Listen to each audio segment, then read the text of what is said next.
என்னடா தேடுறீங்க ரெண்டு பேரும்? சொட்டு என்ன வேணா? எங்க அந்த பேனா? பேனாவுக்கு ரெண்டு பேரும் இப்படி பண்றீங்களா?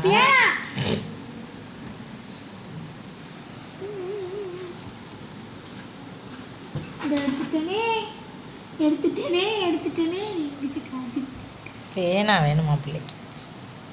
எழுத பிள்ளை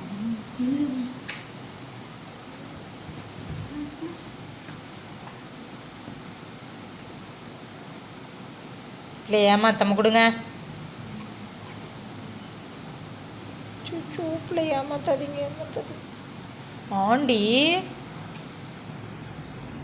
அங்கே பிள்ளை சூச்சு படுத்துருச்சு சோகம்.